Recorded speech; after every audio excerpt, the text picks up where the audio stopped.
nation's restaurants. Let me provide an update on what is happening through the American Rescue Plan right now as I speak. First is providing checks in pockets and shots in arms. More than 163 million rescue payments have already gone out. These are checks, direct payments of up to $1,400 that for a typical family of four making about $110,000 means a $5,600 check you'll get. By the time all the money is distributed, more than 85% of American households will have received a check. The rescue plan is also funding vaccine administration and distribution. It's a big reason why we're able to administer over 220 million shots in my first 100 days, a pace unmatched by any other nation in the world, or in prior mass vaccinations in all of American history. You know, it's helped schools reopen safely. It's helping child care centers stay in business. It's helping families pay for child care. The rescue plan is delivering food and nutrition assistance to millions of Americans facing hunger, and hunger is already sharply down in the United States. It's also providing rental assistance to keep people from being evicted from their homes. It's making health care more affordable. It's cutting child poverty in this country in half. The list goes on, and the message is clear. Help is here. And the bottom line is this: the American Rescue Plan is working. America is getting vaccinated. Job creation is soaring. The economy is growing, and our country is on the move again. But some of the parts of our economy need special help. At the top of that list is our nation's restaurants. When COVID-19 pandemic struck, our nation's restaurants were some of the first hit and the worst hit. In 2020, more than 2.3 million restaurants jobs disappeared. 2.3 million restaurant jobs disappeared. Restaurants are more than a major driver of our economy. They're woven into the fabric of our communities. And so for many families, restaurants are the gateway to opportunity, a key part of the American story. There are families of all races, all ethnic backgrounds, all nationalities in this country who have built their American dream around a family-owned restaurant. And for more workers, their own story of economic progress starts in a restaurant.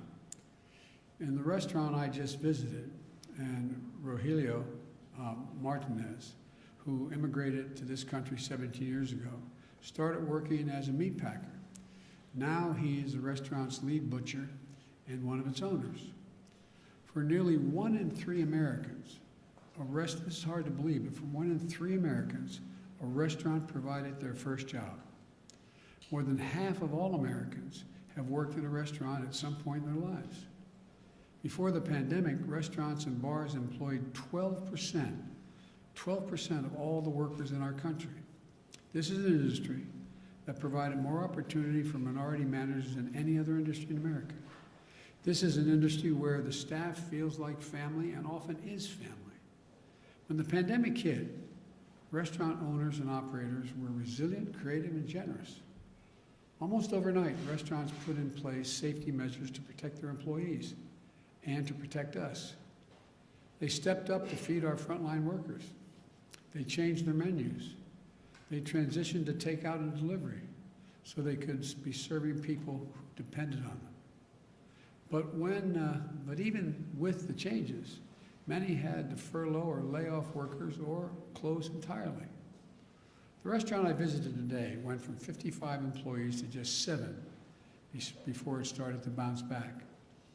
Now, as we vaccinate Americans, customers are coming back. Our vaccination progress and our economic recovery is going hand in hand. As that happens, we want to make sure that our restaurants, bars, and other dining establishments can staff back up, and they can come back as well.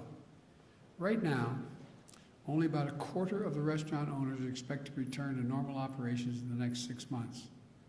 We can do much better than that with the American Rescue Plan. The Restaurant Revitalization Fund, that's what it's called, the Revitalization Fund, will provide direct relief to restaurants and to hard-hit food establishments, bars, bakeries, food stands, food trucks, and caterers. Businesses that get grants can use it to cover payroll, rent, utilities, supplies, everything they need to stay open and to reopen. We're opening the doors of this program so that restaurants all over the country can open their doors again. We started accepting applications on Monday. Today's Wednesday. We made it quick and easy to apply. Within the first 2 days, there were 186,200 applications from all 50 states for help. That's a staggering number. 97,600 of those applications came from businesses owned by women, veterans, and socioeconomically disadvantaged individuals.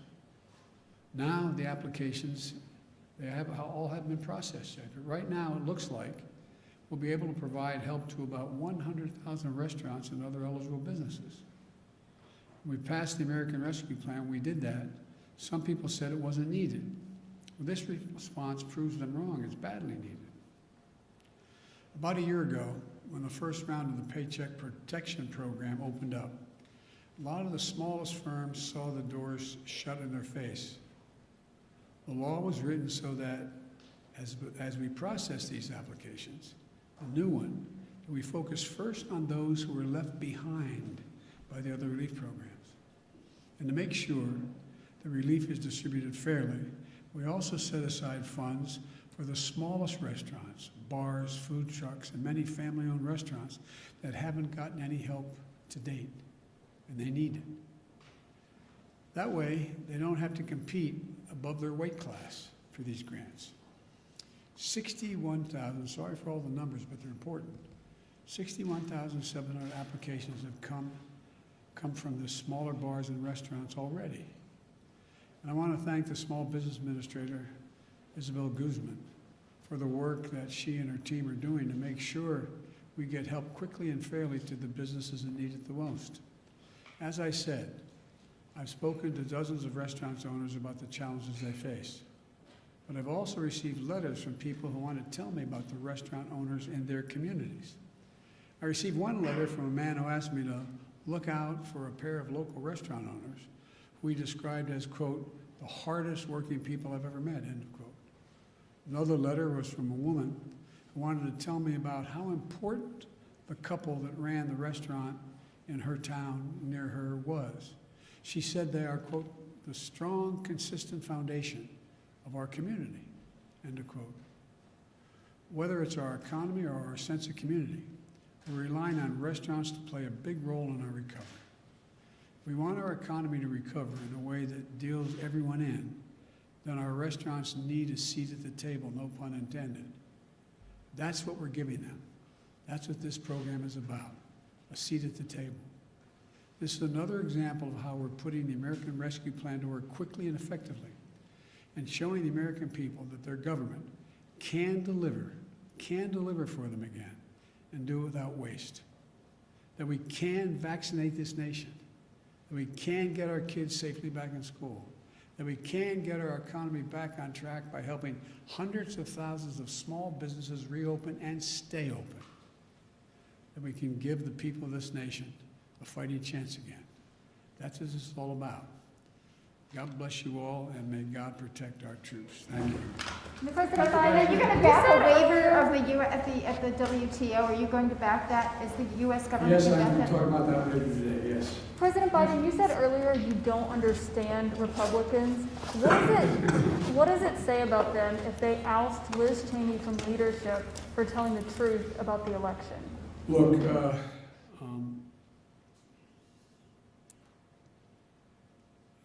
it seems as though the Republican Party is trying to identify what it stands for. And they're in the midst of a significant sort of mini revolution going on in the Republican Party. I've been a Democrat for a long time. We've gone through periods where we've had internal fights and disagreements. I don't ever remember any like this. And so, as one of you said, and I'm not embarrassed by identifying them, As one of you said on national television last night, we badly need a Republican Party. We need a two-party system. It's not healthy to have a one-party system. And I think the Republicans are further away from trying to figure out who they are and what they stand for than I thought they would be at this point. Sir, Mitch McConnell said that he is 100% focused on stopping this administration. You've spoken about your relationship with him in the past. Do you still think you can work with him when he says things like that? Look, he said that in our last administration, Barack, he was going to stop everything. And I was able to get a lot done with him. Look, everything I'm proposing that be done to generate economic growth, employment, and put us in a position where we can outcompete any other country in the world with research and development and moving ahead, I pay for. We talk about how this is going to cost so much money, I'm not paying for it. The bottom line is this. My Republican friends had no problem voting to pass a tax proposal that expires in 2025 that cost $2 trillion. None of it paid for. Increased the deficit by $2 trillion. Gave the overwhelming percentage of those tax breaks to people who didn't need it. The top 1/10 of 1%. They didn't need it. And it was argued that what it would do is generate this great economic surge and growth. It would increase productivity. It would pay for itself. It would generate a sense of growth in America we hadn't seen ever before. Well, everyone from the Heritage Foundation on has pointed out, hadn't done that. Hadn't done that. Now I come along, and the proposals that I'm suggesting are tried and true things like when you rebuild bridges, things get better. When you rebuild highways, when you don't have to, airports, ports, it all matters. It increases productivity. And the programs that relate to people are programs that are the things that also generate economic growth. And I view them as, for example, tax cuts for middle class, upper middle class, and working class people. And so you eliminate a few of just have the super wealthy begin to pay their fair share. For example, you have, I think it's 35 or 30 corporations didn't pay a single solitary penny last year in the Fortune 500 companies. They made $400 billion. They paid no taxes. How can that make any sense?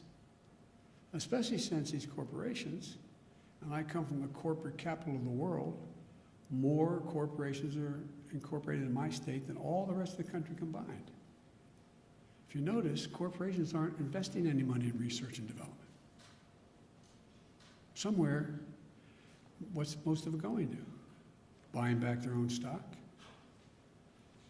dividends, which makes sense, leaving by some studies less than 10% for research, development, pay raises, etc. Used to be that not too long ago, for example, during the Bush administration, the tax rate for the very wealthy making well over millions of dollars was 39.6%. It's now 37%. Just raised it back to what it was before. It raises enough money from that savings to put every single person in community college who wants to go. Now, what's going to grow America more? What's going to help you and your security more? The super wealthy having to pay 3.9% less tax, or have an entire generation of Americans having associate degrees. That's why all the economists, even on Wall Street, are pointing out, guess what? It grows the economy. Benefits everybody. Hurts nobody. But now, it's talk to the Wall Street Journal, let's talk about it as a welfare program. It's about growth. And so, you know, the idea that it's just amazing. I mean, corporate taxes, they were 36%. Our administration, last administration, said we should lower it. We suggested it be lowered to 28%. Well, it's got lowered to 20%, or 21%. Show me something that's benefited. What's happened? Show me where the growth is. What's it being invested in? Yes. On the corporate tax rate, have you talked to CEOs about that? And have you? Yes. Are you open to say 25%? I'm open to compromising, yes. It doesn't have to be exactly what I say, but to suggest that, which some of the folks are suggesting, and I'm going to meet with Republicans next week when they come back, and seriously meet with them. I'm willing to compromise, but I'm not willing to not pay for what we're talking about. I'm not willing to deficit spend. They already have us $2 trillion in the hole. So, and by the way, you saw, you know, the last 5 leaders of the Fed coming out and saying what they say. They said Biden's plan is going to grow the economy. You have Moody's talking about increasing up to, I don't know what the most recent one is, 16 million new jobs. It's about growth, not stunting growth. Like I said, not too long ago, I guess it was back in the 2000 range, thereabouts. Don't hold me to the exact year. I'll have my staff come back with the exact date. The average CEO of the Fortune 500 companies makes like 36 times what the average employee of that corporation made. It's over 450 times as much now. As my mother would say, who died and left them boss? No, seriously, what rationale?